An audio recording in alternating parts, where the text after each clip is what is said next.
en esta primera parte mi idea es intentar introducir un poco los biomarcadores, su cuantificación,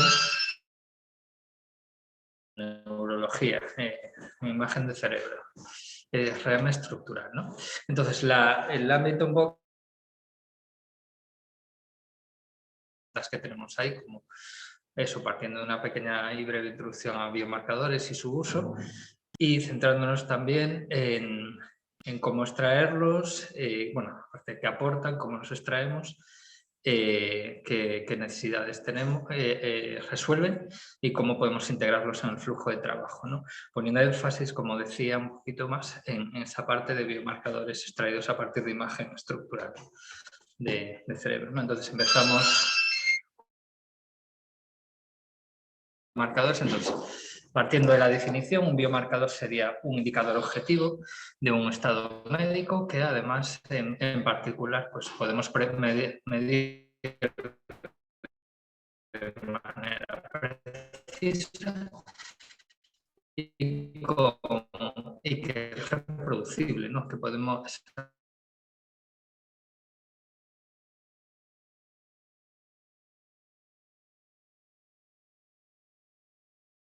esa medida la podemos reproducir. Entonces, información nos va a ser útil para tanto para evaluar al paciente como para seguir su evolución y la respuesta al tratamiento que se haya prescrito, ¿no? Entonces, estamos viendo que cada vez hay los biomarcadores con cada vez un papel mayor, ¿no? Ya que nos va a servir en la rutina clínica o en la asistencia sanitaria porque nos están proporcionando más información de la que tenemos sin ellos, ¿no? Entonces, como decía, nos vamos a centrar en los biomarcadores basados en imagen, que en contraposición a aquellos que podemos obtener a través de muestras de fluidos o tejidos, pues nos permite obtener una imagen de la muestra que queremos estudiar, pues más heterogénea, ¿no? Puede abarcar un poquito más a priori, ¿no? Y hay diferentes tipos, dependiendo del tipo de imagen o modalidad con la que vayamos a trabajar. Por ejemplo, aquí, para el estudio de la enfermedad de Alzheimer, sabemos que podemos trabajar tanto con marcadores genéticos como con señales bioquímicas o incluso marcadores neurofisiológicos, pero bueno, nosotros nos vamos a centrar en esa vía, que es la de la neuroimagen, y en particular pues en enfermedades neurodegenerativas, en la neuro, qué información nos pueden proporcionar o podemos extraer de la resonancia estructural, ¿no? De la imagen estructural. Entonces, algunos de los biomarcadores que ya se maneja, que son de consenso, ¿no? Como veis aquí recopilo una serie de publicaciones diversas, ¿no? En las que se ha evaluado varios de estos biomarcadores que resumo ahí, ¿no? Y que respaldan, ¿no? Su uso y su valor para emplearlo en la clínica y obtener una información de interés, ¿no? Por ejemplo, en Alzheimer tenemos la medida del volumen hipocampal, ¿no? El aumento ventricular o las lesiones hiperintensas. También hay estudios que reflejan que la cuantificación de estas lesiones pues, puede ser un factor de interés para ver un poquito el estado del paciente. En demencia frontotemporal también es importante ver el ritmo de progresión de la atrofia o la volumetría regional, en particular en el lóbulo frontal. En esclerosis múltiple es muy frecuente la aplicación y la valoración del volumen y el conteo de las lesiones que vemos en imagen FLET, ¿no? En el que suelen aparecer en la materia blanca. Pero también es interesante medir o estimar, ¿no? O tener en cuenta en nuestro tratamiento, en el diagnóstico, pues la atrofia a nivel global y en particular parámetros como la fracción del parénquima cerebral o atrofia regional, que también podemos ver signos de atrofia o de pérdida de tejido en la zona de los tálamos hipotálamos, ¿no? Asociados con esta patología, por ejemplo. Entonces, bueno, y estos biomarcadores, bueno, se traducen, o sea, aquí donde interviene la cuantificación, es que vamos a extraer estas.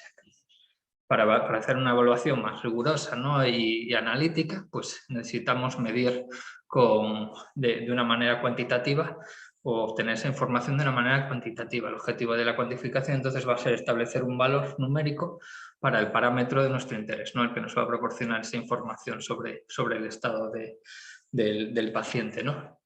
Y dependiendo del tipo de modalidad con la que trabajemos, pues vamos a poder obtener unos biomarcadores u otros, ¿no? Entonces, el contexto también del interés de la cuantificación va a ser es que no, va a servir para respaldar o dar más apoyo, ¿no?, a la interpretación visual de los estudios de imagen. Pues, o sea, no va a reemplazar esta tarea, pero sí que es cierto que la inspección visual solo nos va a poder proporcionar, pues, resultados o análisis cualitativos y subjetivos, ¿no?, en las que que van a introducir sesgos y sobre todo, pues, en particular una variabilidad entre observador. Entonces, la idea de incorporar la extracción automática o la cuantificación de los biomarcadores es reducir la variabilidad intrínseca un poquito a la exploración visual de las imágenes. Entonces, y esto nos va a reducir esa variabilidad un poquito, nos va a permitir, pues, obtener una mejor información y así también un mejor diagnóstico, ¿no? Entonces, aquí en las siguientes tres slides voy a mostrar un poquillo cómo se utilizan algunos de los biomarcadores que haya mencionado. Aquí podemos ver un ejemplo, ¿no?, bueno, este es el seguimiento de un paciente de enfermedad de Alzheimer, ¿no? En particular, aquí se observa cómo se ha medido el volumen en la zona hipocampal en el transcurso de 6 años de progresión de la enfermedad, y vemos cómo la pérdida progresiva de tejido en esta región, pues, es un indicador claro del estado de la enfermedad, ¿no? Y en particular, obtener esta información también nos va a poder servir, bueno, en otros contextos también para anticipar un poquito cómo va a evolucionar el paciente incluso. Por eso también es otra pata de interés del uso de los biomarcadores. Otro interesante que había mencionado antes sería la fracción del parénquima cerebral, que además en este caso, pues, es una cantidad que no podemos determinar visualmente, o no podemos estimar esta relación visualmente, ¿no? Porque, bueno, involucraría medir el volumen total del cerebro y respecto al porcentaje de materia gris y blanca, ¿no?, combinado. Entonces, este biomarcador en particular, pues, se ha asociado principalmente con la reducción de este parámetro, se asocia con la progresión o el empeoramiento en pacientes de esclerosis múltiple. Siempre que hablamos de un empeoramiento, lo estamos haciendo porque estamos midiendo el valor, comparando el valor que hemos medido en el paciente, como podemos ver en los gráficos que acompañan a las imágenes de resonancia a la izquierda, lo comparamos con un grupo de normales, ¿no?, un grupo sano de controles en los que este parámetro no tiene una indicación de daño patológico, ¿no? Entonces, si vemos que la medida del paciente está fuera de ese intervalo normal, que aquí estaría determinado por la zona verde, donde las medidas en los controles serían los puntos grises, pues cuando está fuera de ese rango de normalidad, pues tenemos un indicador de un problema, ¿no?, asociado en este caso, pues, a la atrofia globalizada en el paciente. Y aquí tenemos una métrica que también tiene mucho interés en el diagnóstico y seguimiento de pacientes con esclerosis múltiple, que serían el conteo y la medida del volumen y distribución y también clasificación de las lesiones que aparecen como señales hiperintensas en imagen FLAIR, ¿no? Entonces, aquí también es muy interesante la medida, hacer el seguimiento variacional, ¿no?, de cómo evolucionan estas medidas a lo largo del tiempo, que es también un poco el que nos va a dar la respuesta de cómo está evolucionando el paciente y cuál es la respuesta al tratamiento, ¿no? Esto quizás aquí es donde vaya a tener el mayor impacto y mayor interés, porque nos permite estimar diferencias muy, muy pequeñas en la introducción de la cuantificación, que visualmente en la inspección rutinaria o clínica son más difíciles de evaluar, ¿no?, o muy complicadas. Y bueno, conocemos que, bueno, estos biomarcadores, como decía, ya hay un consenso sobre ellos y ya hay también iniciativas a nivel europeo de las diferentes sociedades médicas en radiología, bueno, que nos dan un poquito de indicaciones sobre cómo trabajar con ellos, ¿no? Y en particular nos dicen que deberíamos basar estos biomarcadores, ¿no?, en métodos validados, ¿no?, porque aquí lo que interesa es que esas medidas que obtenemos de los biomarcadores, pues, sean precisas y reproducibles, o sea, que nos den una respuesta del estado del paciente sobre todo rigurosa y precisa, ¿no? Entonces, para eso vamos a utilizar herramientas que nos permiten sustracción automática.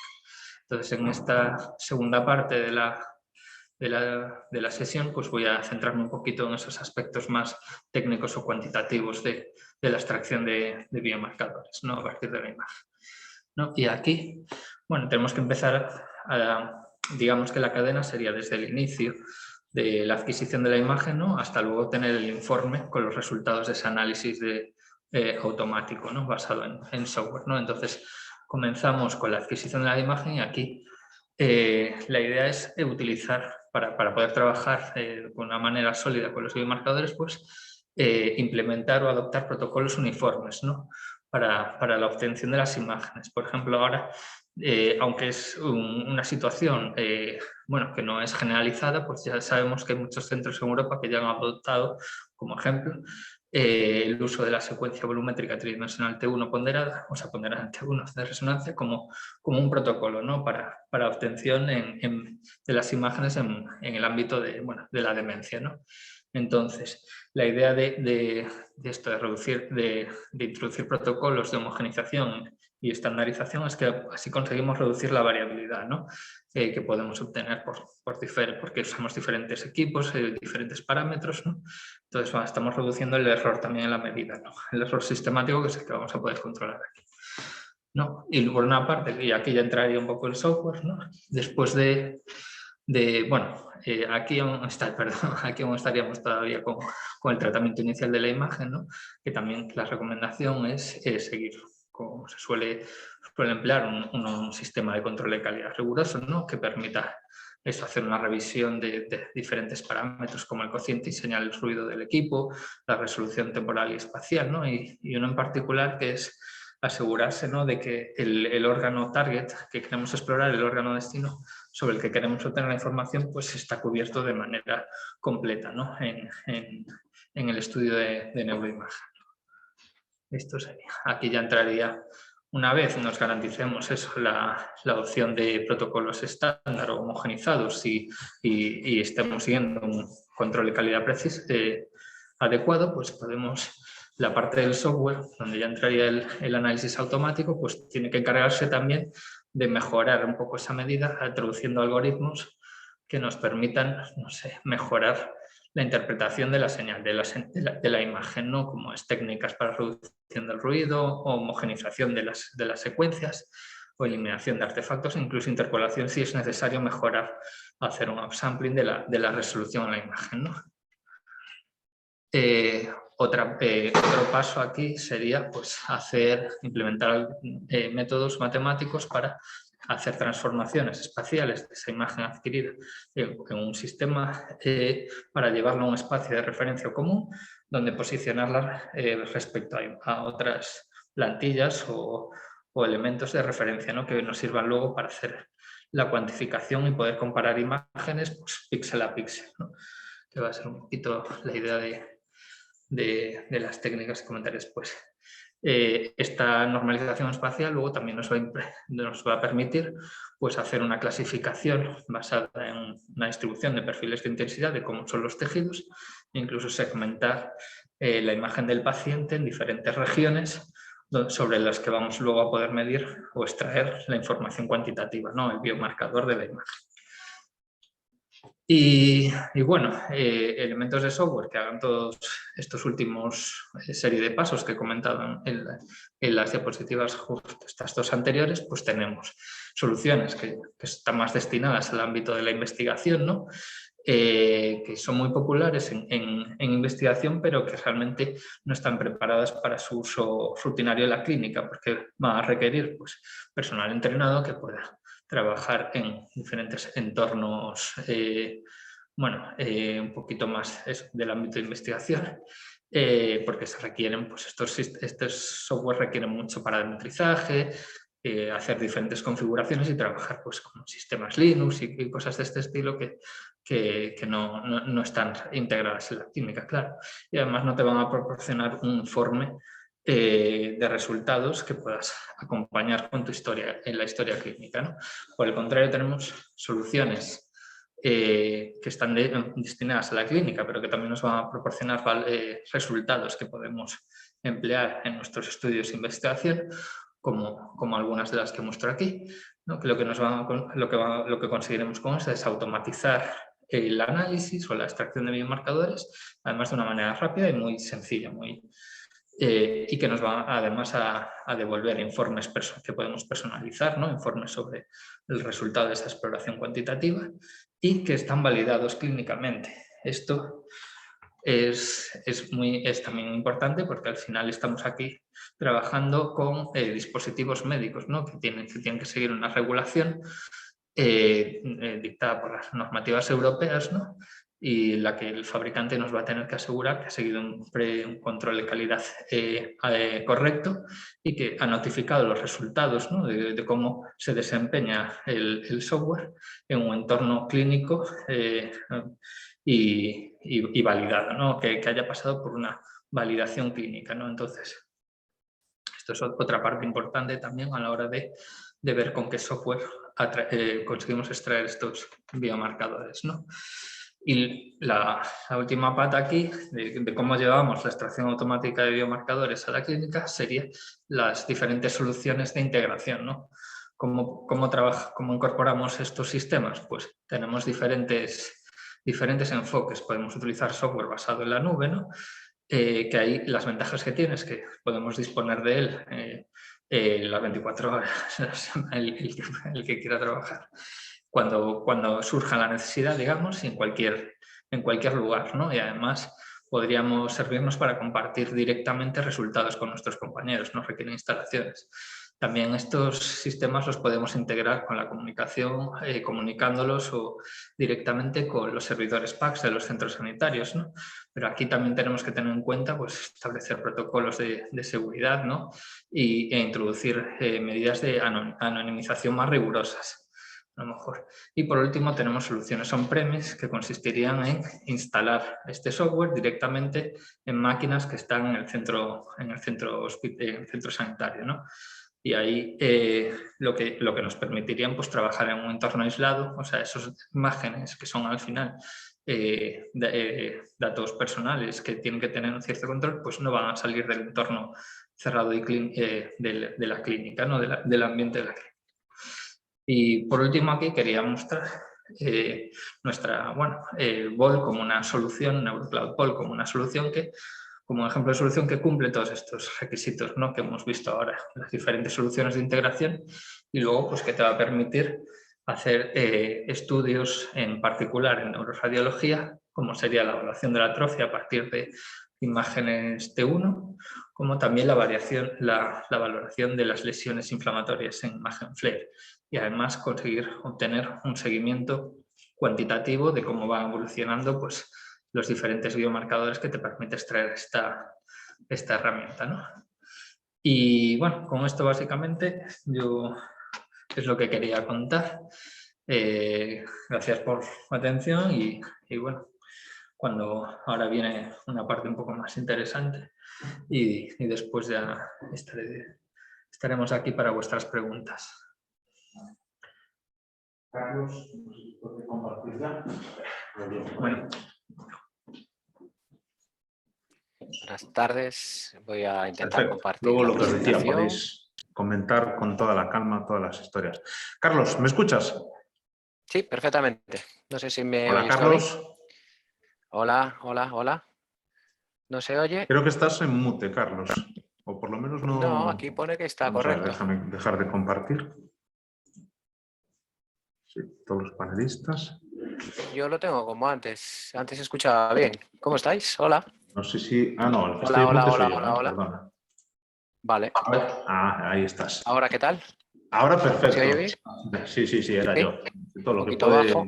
Sí, pero no, perfecto, se te escucha fenomenal. Así que cuando quieras, Vale, muy bien. pues compartes y vamos con los casos, concretamente. Se ve Eso ya en tu es. pantalla, ¿eh? Bueno, Sí. primero, pues, vale. Pues no sé si tenéis alguna pregunta en el chat, que creo que suben ahí. No sé si las queréis contestar ahora o las dejáis para el final. No, alto yo y casi, fuerte. Ah, vale, no, era al esto principio nada sobre más. todo era por cuestiones técnicas. Yo ahora las dejaría y al final ya pues si quieren lo preguntamos todo junto. Así que nada, ahora con toda la calma te damos todo el tiempo del mundo para que puedas ver los casos. Vale. Vale. Bueno, buenas tardes a todos y bueno, en primer lugar, gracias por conectaros y que os interese lo que pueda aportar en este campo.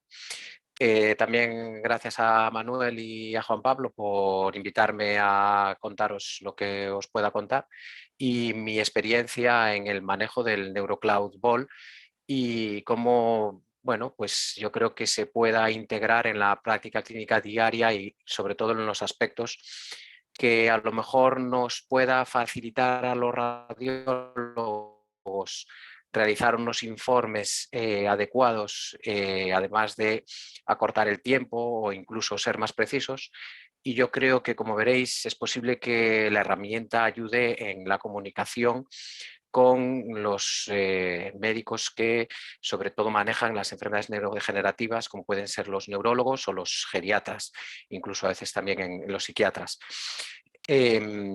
Gracias por contar conmigo y la confianza desde que contactasteis hace un par de años. Estoy encantado de que hayáis confiado en el criterio que pueda tener para que os pueda ayudar a vosotros y yo encantado pues, por tener contacto con la inteligencia artificial en este campo que me parece fundamental para la radiología y para que pueda tener un desarrollo adecuado. Y ya después de este rollo os explico que bueno, he seleccionado unos casos clínicos que espero que sean representativos y que ilustren un poco en rangos generales cómo puede ser la aplicación de esta herramienta. Y nada, sin más os los enseño, ¿vale?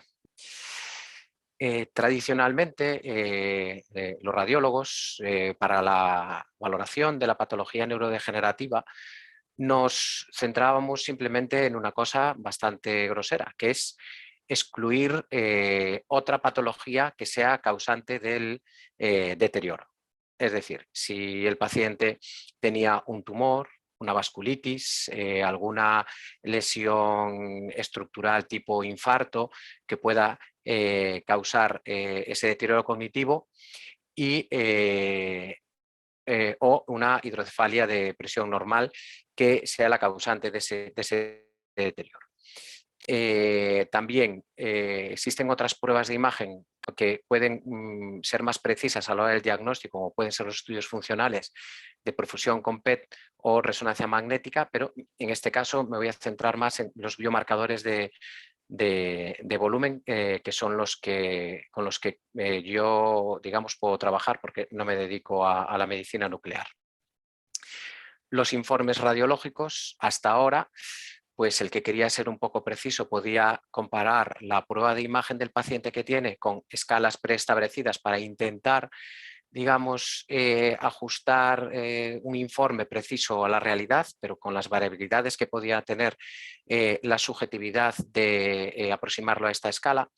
El que quería ser un poquito más detallista, pues podría intentar hacer un informe estructurado con un poco de cuantificación de la atrofia de una manera subjetiva utilizando estas escalas, valorando los microsangrados, valorando si tiene infartos en territorios críticos o no, valorando la cuantificación de la patología microvascular con alteración de señal en T2 y FLAIR, o podía valorar las alteraciones de la difusión. Esto, un informe de patología neurodegenerativa, a día de hoy, incluso, pues sería un informe, yo creo que correctamente hecho, que incluye la información necesaria para la comunicación con el neurólogo o con los geriatras.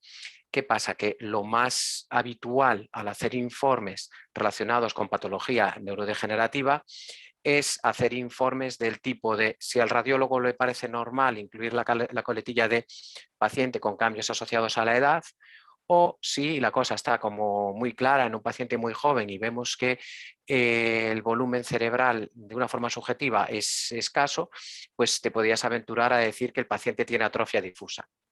Y en casos contados y muy evidentes, pues te podrías también, digamos, mojar en cuanto a si tenía una atrofia simétrica o asimétrica, o si tenía un predominio frontal, parietal, de una forma un poco grosera. Comentaros que para meter las imágenes en esta herramienta requiere poca transformación, utilizando imágenes de resonancia magnética. En vez de utilizar las secuencias 2D más tradicionales, hay que utilizar secuencias 3D, que en los equipos más modernos yo creo que ya son las que más se utilizan, y en nuestra experiencia en distintos equipos tenemos una resonancia Philips de 3 teslas, una Philips de 1,5 teslas, tenemos una Siemens de 1,5 teslas y una General Electric de 1,5 teslas, y hemos probado distintas secuencias 3D, eco de Garriente con turbo Fileco, fast Fileco, las MP-RAGE, hemos probado las secuencias isotrópicas de SpinEco, y para el FLIR hemos probado las secuencias 3D y todas han funcionado y con una interoperabilidad bastante buena entre las máquinas. Y nada, directamente ahora unos casos. Primer caso, un varón de 66 años que venía con alteraciones en el comportamiento y ya sospechaban en la clínica pues que tenía una demencia frontotemporal. En este caso os voy a enseñar un poco lo que se hacía clásicamente y lo que puede aportar la máquina, ¿no? Esta es la resonancia magnética, una secuencia T1 volumétrica SpinEco de una máquina de 1,5 teslas, en este caso una Siemens. Es probable que en un paciente de 66 años la mayor parte de nosotros diéramos este estudio como normal, probablemente. Veis el aumento de tamaño de las ínsulas, quizás nos podíamos parar ahí.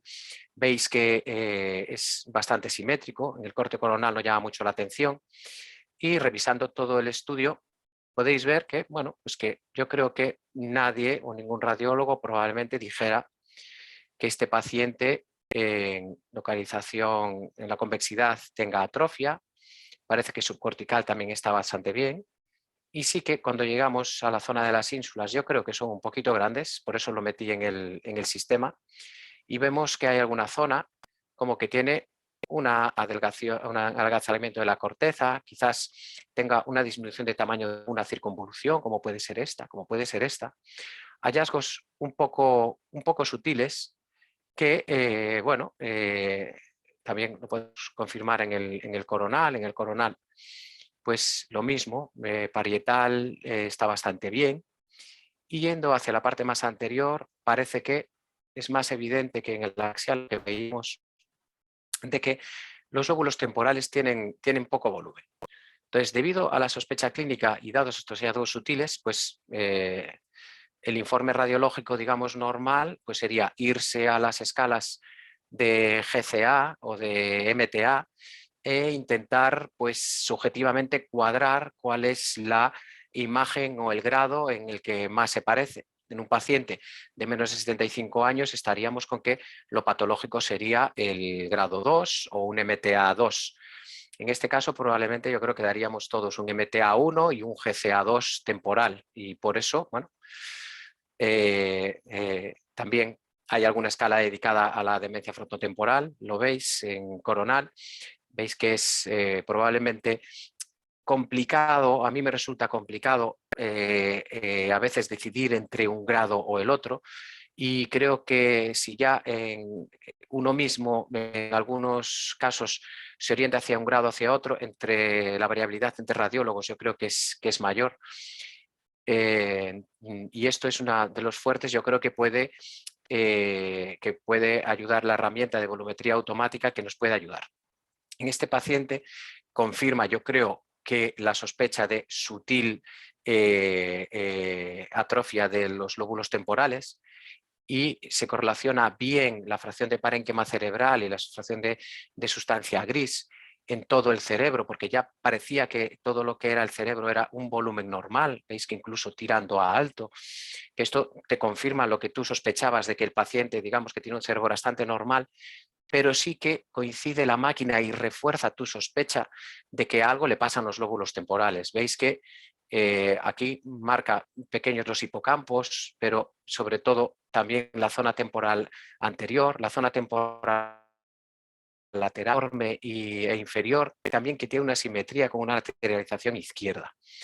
Lo mismo un poquito en la sustancia blanca, también un poquito menos de atrofia, solo 2,5 desviaciones estándar, pero digamos que te ayuda a confirmar que todo lo que tú podrías sospechar, pero que probablemente no te atrevieras a poner en un informe, esto te ayuda a ser firme con lo que ves y apoyar el diagnóstico, por lo menos dar la posibilidad de que este paciente tiene una disminución del volumen de los lóbulos temporales y de las ínsulas. Se puede también confirmar los hallazgos de la máquina que te detecta, pues te detalla las zonas que son asimétricas. Aquí te marca el lóbulo temporal izquierdo, que es asimétrico con respecto al derecho.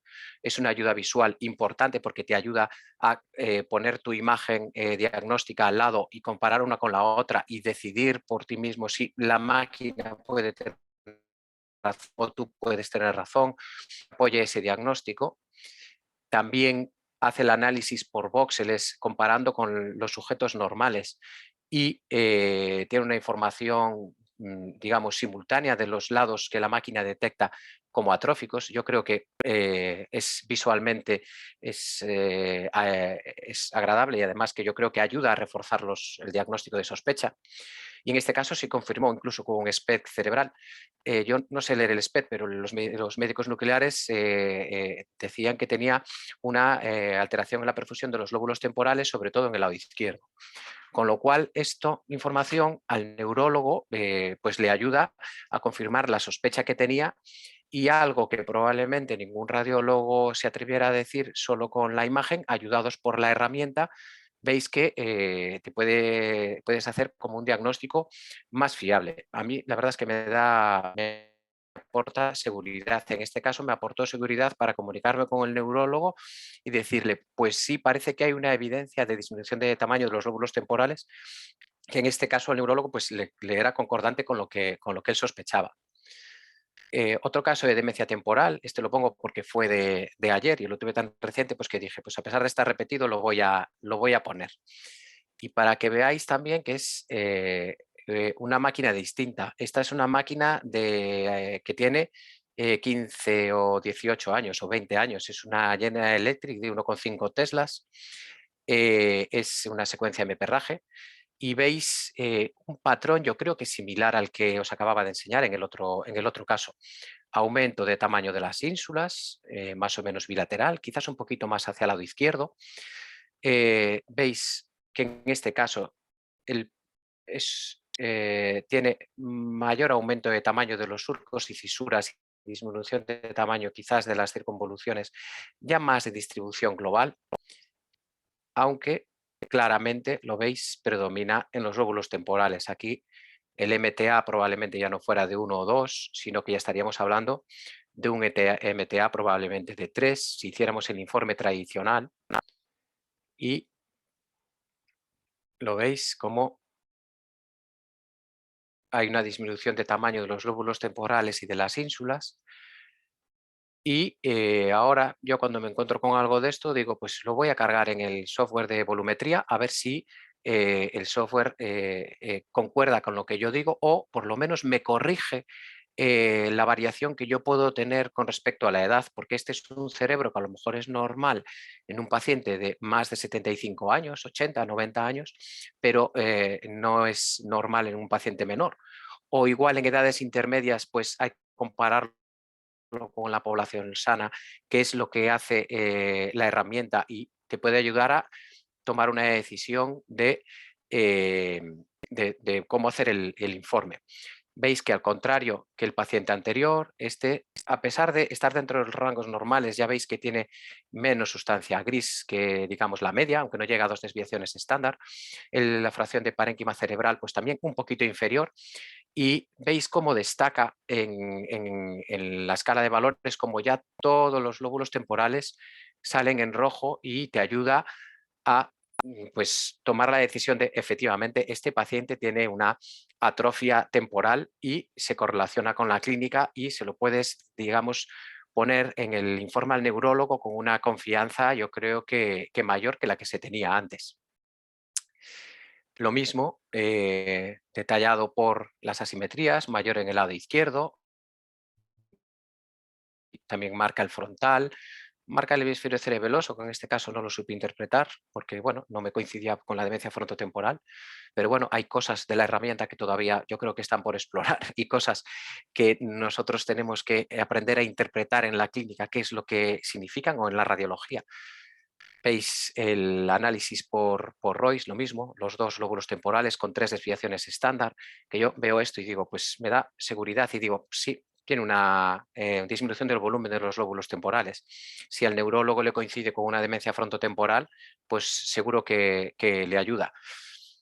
Y a veces, pues también me ha dicho el neurólogo, pues que es importante que esto se pueda cuantificar, no tanto a lo mejor pues para enlentecer la evolución de las enfermedades, sino para graduarlas en cuanto al diagnóstico para determinada incapacidad o prestación social, que son cosas que son marcadores que ellos, los parece ser que les parece interesante en ese aspecto, ¿no? De que haya un límite de una cantidad de cerebro que te indique si algo ya es patológico y que se pueda utilizar para ese tipo de valoraciones, tanto diagnósticas como sociales. Hay otros casos, por ejemplo, que tiene un neurobeset y venía con un deterioro cognitivo, 56 años, secuencia de la 1,5 de Siemens, si no me equivoco, en la Spin Echo 3D. Veis que aquí para 56 años sí que yo creo que nos llamaría la atención a todos de que tiene disminuido el tamaño de las circunvoluciones, el aumento de tamaño de los surcos, tiene una atrofia también subcortical con una ventriculomegalia y todo con una distribución más global. Fijaros también en la disminución de volumen del mesencéfalo, de la protuberancia, incluso del cerebelo. La mayor parte de los informes radiológicos dirían algo del estilo de atrofia cerebral difusa. ¿Vale? Eso es lo que yo creo que hubiera puesto en el informe pues antes de contar con la herramienta. Y yo creo que al neurólogo, bueno, pues probablemente le fuera suficiente en este caso para que le concordase con la clínica. ¿Qué es lo bueno de la herramienta? Lo bueno de la herramienta es que le introduces los datos y ya te sale un marcador como es la fracción del parénquima cerebral, que ya tiene 3 desviaciones estándar con respecto a la población de esta edad normal. Y te da una seguridad de que, bueno, pues efectivamente lo que estás viendo es cierto y además cuantificable, con unos valores de corte, pues en este momento, pues en cuanto a la población normal. Veis además que tiene atrofia frontal superior, temporal, occipital, parietal, tiene disminución de tamaño de las ínsulas, núcleos caudados, incluso hallado en el análisis por Roy, también veis que la sustancia blanca de la protuberancia y del mesencéfalo también viene como alterada en cuanto a 2 o 3 desviaciones estándar. Y digamos que yo creo que confirma las sospechas diagnósticas. Es una fuerte de la herramienta, es decir, tú sospechas que alguien tiene una atrofia, ya sea focal o sea difusa, lo pones en la herramienta y la herramienta en la mayor parte de los casos te lo confirma. He vivido más casos en los que la herramienta me lo confirma que me lo desmiente, y también hay alguno que pones alguno dudoso y se lo pasas a la herramienta y te ayuda a convencerte de que es probable de que tenga una atrofia. Esto en cuanto a la herramienta de volumetría para atrofia. Afortunadamente también hay una herramienta para detección de lesiones de sustancia blanca que yo creo que tiene mucho futuro y que puede yo llevo viendo relativamente poco tiempo, 3 o 4 años, viendo las resonancias de esclerosis múltiple, que son resonancias que yo creo que todo el mundo les resultan un poco complejas y son un poco lata de no tanto de diagnosticar, sino de valorar la evolución para cuantificar el daño lesional. Entonces, comparar con los estudios previos si hay más o menos lesión, si ha aparecido alguna nueva, si no, es algo que nos lleva mucho tiempo y realmente es una información necesaria para los neurólogos, pero poco estimulante para diagnosticar o para trabajar. con ella. Entonces, tenemos datos que necesita el neurólogo, como el número de lesiones, la carga lesional, que es el volumen total de las lesiones, e incluso para el diagnóstico por el tratamiento, pues la actividad de las lesiones. Bueno, os voy a enseñar un caso de una mujer de 32 años que venía con un déficit neurológico focal y tenía en el TAC solo se veía esta lesión y veis que es una lesión con hiperseñal de secuencia. Esto es una secuencia FLAIR 3D de una resonancia magnética de 3 teslas y veis una lesión frontal, subcortical, que además no era una lesión única como se veía en el TAC, sino que tenía otras lesiones de sustancia blanca, profunda, como podéis ver, la que habíamos visto antes. Veis una lesión en el cuerpo calloso, vemos una lesión en la sustancia blanca en la corona radiada, lesiones periventriculares, vemos otras lesiones periventriculares, alguna probablemente en el brazo posterior de la cápsula, vemos alguna lesión temporal, en fin. Veis el sagital, la lesión del cuerpo calloso y también el resto de las lesiones. Esto en un informe radiológico, pues diríamos múltiples lesiones de sustancia blanca en localización subcortical y periventricular. No creo que dijéramos 6, 7, 8 lesiones, diríamos varias lesiones. A lo mejor daríamos un rango, menos de 10 lesiones, más de 10 lesiones. Es algo como, bueno, una información, un acuerdo, tienes que acordar con tus neurólogos de cómo vas a hacer ese informe, cómo vas a cuantificar más de 10, menos de 10, más de 20, menos de 20, en fin, algo un poco grosero. En este caso veis que era la lesión tras administración de contraste tiene un realce y en la imagen sustraída veis que es una captación. El resto de las lesiones no captan, con lo cual nos vale para hacer el diagnóstico de radiológico de esclerosis múltiple con blanca con captación de contraste en distintos estadios. ¿Cuál es la ventaja de este software? Que lo pones en la máquina y te da algo que yo creo que es importante, que es que te da una cuantificación, yo creo que muy precisa, de dónde están las lesiones, periventricular, subcortical en este caso, y qué volumen y qué carga lesional tiene el paciente. Yo creo que es una información muy buena para para poner un tratamiento y tener una base de carga lesional. Y creo que la variabilidad del software puede ser menor que la variabilidad que tenga un radiólogo consigo mismo o con el resto de los radiólogos. Veis que segmenta las lesiones más o menos adecuadamente, o lo hace, yo creo que muy bien, la verdad, en los casos en los que he visto es una herramienta bastante precisa. Que hay alguna limitación en cuanto a la denominación de qué es periventricular, qué es justacortical, que claro, no lo tenemos claro probablemente ni los radiólogos, que a veces ni nos ponemos de acuerdo. Pero bueno, en general detecta, yo creo que casi todas las lesiones y lo hace bastante bien. Hay los resúmenes de dónde están las lesiones, te las marca en subcorticales, periventriculares, como podéis ver, y lo hace francamente bastante bien. Y tiene también un control de calidad para que sepas cómo el algoritmo ha segmentado la sustancia gris y la sustancia blanca. Yo lo utilizo cuando veo que hay alguna lesión que no me coincide, pues utilizo esto para ver si es fallo de que el algoritmo no lo ha detectado bien o es que ha segmentado mal la sustancia gris o la sustancia blanca. La verdad es que no suelo tener que mirar para eso, pero bueno, está bien que lo añadan en casos de dudas. Otra que puede suceder en el control de la esclerosis múltiple es que te encuentres con un montón de lesiones. En la evolución, que nos piden que detectemos las lesiones nuevas o si las lesiones existentes han cambiado.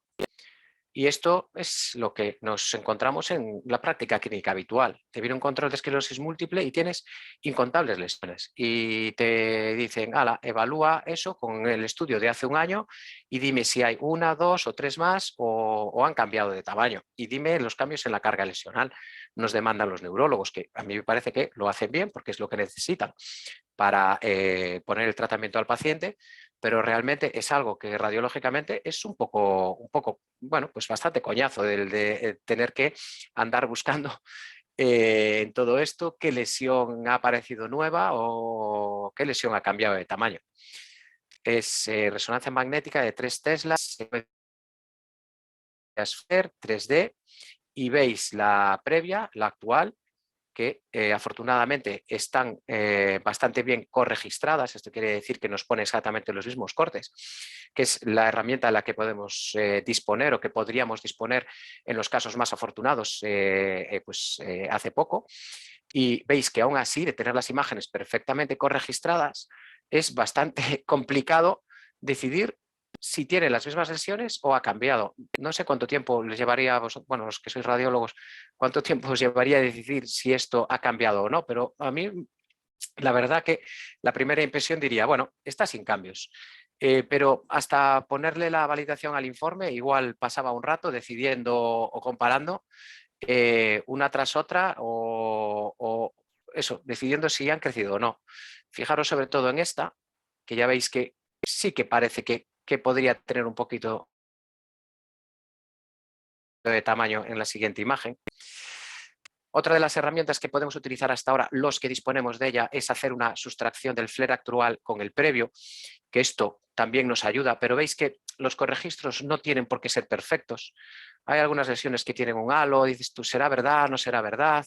Tienes que poner la previa con respecto a la actual, andar, bueno, pues trabajándolo y a veces con sensación de perdiendo el tiempo para poco rendimiento, ¿no? Que al fin y al cabo no es nada estimulante desde el punto de vista diagnóstico, sino que es más bien una cuestión técnica de ¿es más grande o más pequeño? ¿Veis esta? Pues también parece que ha cambiado un poquito de tamaño. Bueno, hay dudas. Entonces, gracias al desarrollo de la herramienta de análisis longitudinal, pues podemos ver cómo, bueno, pues le introduces los datos de las dos resonancias y la máquina se encarga de hacer un trabajo por ti, de segmentar las lesiones y decirte cuáles han crecido o cuáles son más pequeñas o cuáles han aumentado. En este caso se aproxima a la impresión inicial de que poco cambio hay o sin cambios, pero sí que se ve que en la evolución, pues vais viendo cómo va aumentando el volumen lesional. Y esto es una tendencia que yo voy notando en los casos en los que nosotros damos sin cambios con respecto al previo, sin cambios con respecto al previo, sin cambios con respecto al previo, los vas pasando por la máquina y es sin cambios, sí, son sin cambios, pero van aumentando 1 o 2 centímetros cúbicos de volumen de carga lesional, como que la enfermedad sigue su curso, aunque nosotros no seamos capaces de detectarlo. Y yo creo que es una información, digamos que hasta ahora no ha tenido relevancia clínica o no se conocía, pero que es probable que en investigación y los neurólogos la puedan empezar a tener en cuenta para evaluar sus tratamientos. Es decir, la herramienta nos ayuda a tomar decisiones de los diagnósticos y nos aporta una información que yo creo que aún no somos capaces de asumir y tampoco conocemos qué relevancia clínica va a tener, pero por ahora yo creo que es importante saber que la podemos conseguir y cómo la podemos conseguir. Y la herramienta yo creo que nos ayuda. Y otro tipo de lesiones que ya no es que sean incontables, sino es que la lesión pues de otra esclerosis múltiple pues sea difusa. Y dices, ¿y esto cómo lo comparo yo? ¿Esto ha crecido? ¿No ha crecido? Pues ya tenéis lesiones de sustancia blanca, de predominio periventricular, de distribución, yo creo que bastante difusa, las hay más difusas. Es una esclerosis múltiple primaria progresiva. Tenemos el previo a la izquierda, el actual a la derecha. Ahí tenéis el corregistro. Afortunadamente la máquina nos lo corregistra bastante bien y nos facilita el trabajo, porque esto lo habitual es tener imágenes en el PACS que una está con una angulación y la otra con la otra, y a pesar de que tengas la posibilidad de poner simultánea la otra, puedes ir comparando lesión por lesión. Es un trabajo, la verdad, a mí me resulta bastante duro y bastante poco estimulante, como ya dije antes. Y aquí tenéis lesión bastante difusa, periventricular o múltiples lesiones. Y veis que es difícil decir si está igual o no. Estoy prácticamente seguro que la mayor parte de nosotros radiólogos diríamos, haríamos un informe del estilo sin cambios con respecto al estudio previo y a correr y siguiente resonancia.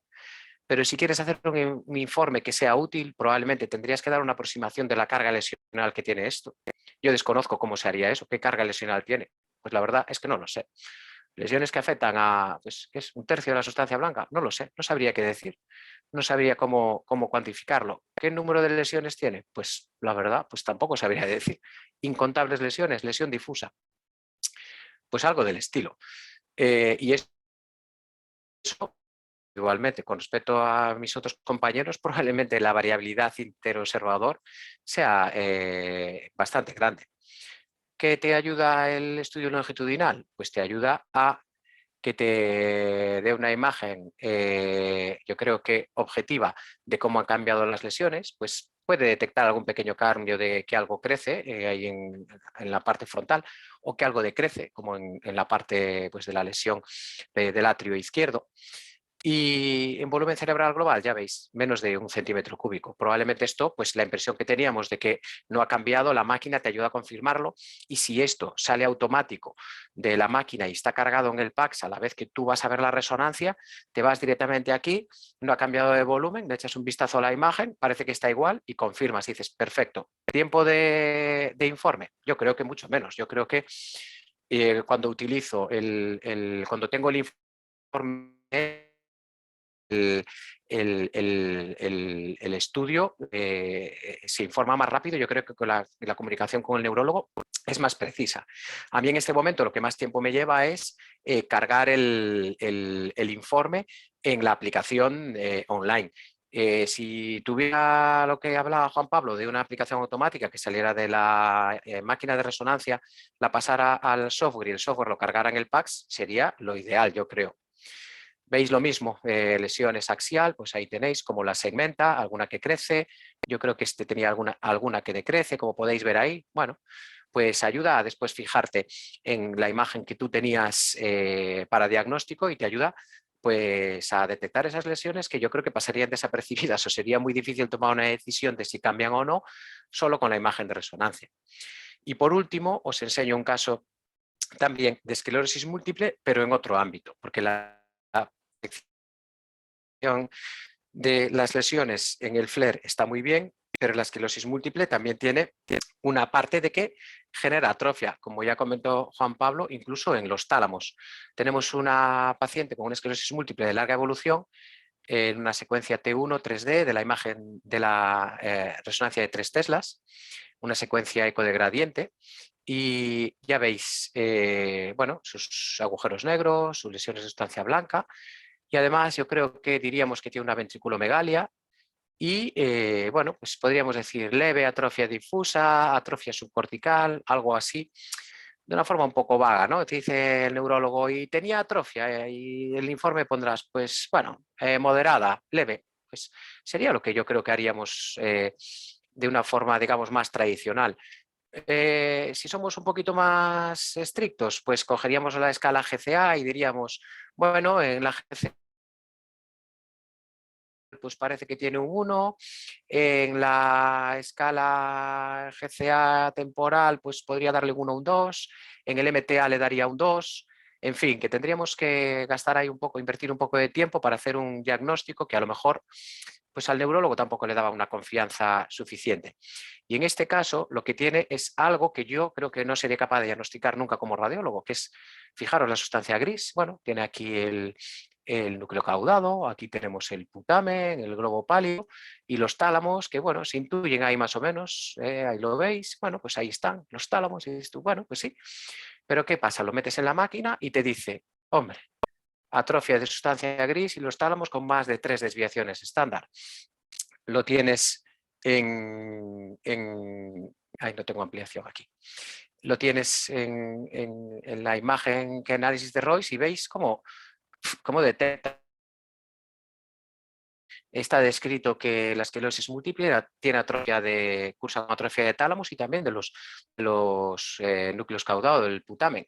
es algo que yo creo que los radiólogos no creo que seamos capaces de identificar de una forma solo con la imagen. Y creo que el software va a darnos datos que en el futuro vamos a tener que saber interpretarlos, y creo que puede aportar más datos de los que nosotros podemos visualizar. El futuro, pues yo creo que es probable o es un hecho que la cuantificación de valores obtenidos de las imágenes de resonancia magnética estandarizados y ajustados con puntos de corte detecta para la valoración de las enfermedades y utilizarlos como biomarcador. No tengo ninguna duda. El tema es, yo creo que se vaya investigando y pasar de la investigación al uso clínico, no solo el estudio cualitativo, que es un poco que yo estoy empleando ahora de métrica, donde está, ayudar a confirmar diagnósticos, sino que ya te salga un punto de corte y que te diga sí o sí si tiene una demencia temporal, si tiene una atrofia del hipocampo, si tiene una atrofia frontal, si tiene atrofia del tálamo, a partir de pues esos valores que se pueden probablemente estandarizar. Y para mí, bueno, para terminar, en conclusión, creo que la volumetría ayuda a confirmar sospechas diagnósticas, ayuda a confirmar casos normales, que también es muy importante. En casos dudosos te sale una volumetría normal y puedes decirle al neurólogo, no, la resonancia a mí me parece normal, al software me le parece normal y la volumetría es normal. Ayuda a cuantificar, a detectar y a cuantificar las lesiones en casos complejos, como por ejemplo múltiples lesiones que veíamos en el de la esclerosis múltiple, y también ayuda a cuantificar, a valorar la evolución de las lesiones múltiples y de distribución difusa. Y nada, muchas gracias por la atención. Espero que haya habido casos claros, que os hayan gustado. Ojalá os surja alguna duda y queráis compartirla y os pueda ayudar. Y si no os puede ayudar, seguro que me ayuda a mí, me ayudáis a mí también a seguir dudando y a seguir conociendo un poco el software y a seguir intentando saber cómo clínicamente lo podemos exprimir y sacar partido. Y nada, animaros, yo creo que a probarlo. Yo creo que es una herramienta que nos hace a los radiólogos un poco partícipes de lo que puede ser el desarrollo de la inteligencia artificial. Es una herramienta que nos puede quitar trabajo y facilitar la interpretación de los informes a los neurólogos, y creo que los radiólogos tenemos que estar en esa transición, conocer las herramientas que vienen en el futuro y saber utilizarlas y saber aplicarlos tanto con los que desarrollan el software como con los clínicos que tienen al paciente delante. Y nada más.